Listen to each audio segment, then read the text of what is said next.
حضرت بلال حبشی رضی اللہ عنہ کی کہانی پہلا حصہ غلامی سے ایمان کی روشنی تک مکہ مکرمہ کی گرم وادی میں جہاں ریت کے ذرے آگ کی مانند دہکتے تھے اور جہاں طاقتور قبیلے کمزوروں کو اپنے جبر سے دبائے رکھتے تھے، وہیں ایک شخص کی زندگی غلامی کی زنجیروں میں جکڑی ہوئی تھی۔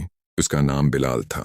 وہ ایک حبشی افریقی غلام تھے جنہیں مکہ کے ایک بڑے سردار میاں بن خلف نے خریدا ہوا تھا۔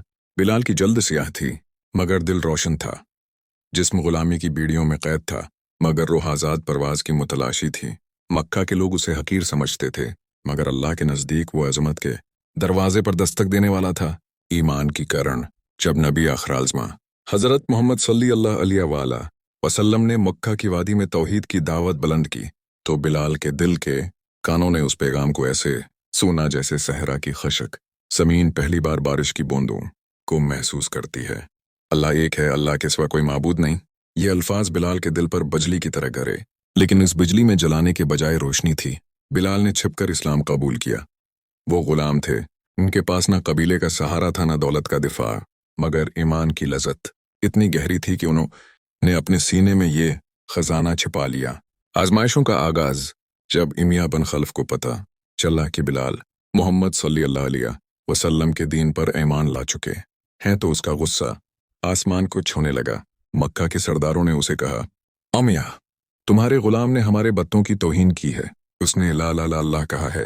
امیہ نے بلال کو بلا کر کہا، بلال، فوراً کہو کہ تم لات و عزی کے غلام ہو اور محمد کا دین چھوڑ دو۔ بلال کا جواب سادہ مگر عظیم تھا، عہد، عہد۔ یہ وہ الفاظ تھے جو بعد میں تاریخ میں گونجتے رہے۔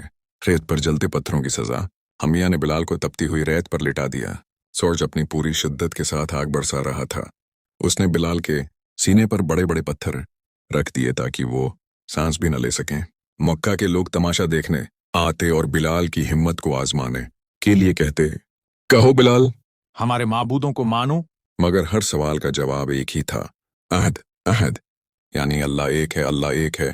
یہ صرف الفاظ نہ تھے، یہ بلال کی روح کی چیخ تھی جو غلامی کی زنجیروں کو توڑ کر آسمان تک پہنچتی تھی۔ حضرت ابو بکر کی رہائی جب ظلم حد سے بڑھ گیا تو حضرت ابو بکر صدیق رضی اللہ عنہ کا دل تڑپ اٹھا۔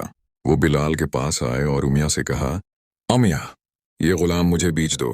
امیہ نے طنزیہ مسکراہٹ کے ساتھ کہا، لے جاؤ، یہ بیکار ہے، نہ کام آتا ہے نہ بات مانتا ہے۔ خرید لیا اور فوراً آزاد کر دیا۔ یوں بلال غلامی سے نکل کر اللہ کے آزاد بندے بن گئے۔ یہ آزادی صرف جسم کی نہ تھی بلکہ ایمان کی آزادی بھی تھی۔